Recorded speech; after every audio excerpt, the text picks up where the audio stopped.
Hayotingizda mashinangiz bo'lganmi oldin? Yo'q. Birinchisimi? Birinchisi. Pravez bor ekan, bosaverasiz. Rahmat. 10 ta tekin mashinadan ikkinchisini sizlarga ko'rsataman va uni egasini sizlar bilan tanishtiraman.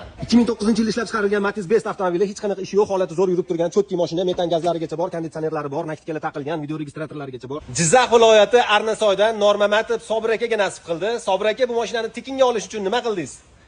Sizlarga obuna bo'ldim, Xudodan so'radim, menga nasib qildi. U bu kim pul so'radimi 1 so'm? Hech kim pul so'ragan yo'q. Notariuslargacha to'lab berishdimi? Bir tilam hech kim so'ragan yo'q. Xursandmisiz? To'lab berishdi, xursandman. Juda ham samimiy, sodda, jaydar odam ekanlar. Juda ham xursand bo'ldilar. Buni ko'rib biz undan ham xursand bo'ldik. Rahmat. Labovoyda treshina bor ekan. Ichiga yangi labovoy solib qo'ydik, qo'ydirib olsana bo'ldi. Jizzax ko'chalarida kutib qolinglar. Shunchaki bizning Instagram va Telegramimizga va mana shaxsiy Instagramimga obuna bo'lganingiz uchun qolgan 8 ta mashinadan bittasi sizniki bo'lishi mumkin. Eslatib o'taman, bu 10 tadan ikkinchisi, hali yana 8 tasi bor.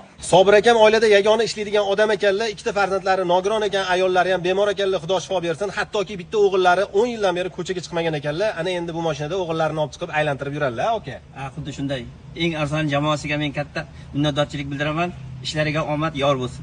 Rahmat aka, shu mashina oilangizga quvonch olib kirsa, qora qozoningizni qaynatsa, biz xursand bo'lamiz, niyatimizga yetgan bo'lamiz. Rahmat, sog' bo'lingizlar ham bilan. Tekin mashina nasib qilmagan taqdirda ham bizning Telegram va Instagramimizga obuna bo'lgan holda haqiqiy oshirib yuborilmagan oxirgi narxlarda uy-joy yoki mashina sotib olishingiz mumkin. Hech narsa sotib olmagan taqdiringizda ham asl narxlardan xabardor bo'lib turasiz, moliyaviy savodxonligingiz oshib turadi. Qisqa qilib aytganda, xalq uchun foydali kanal.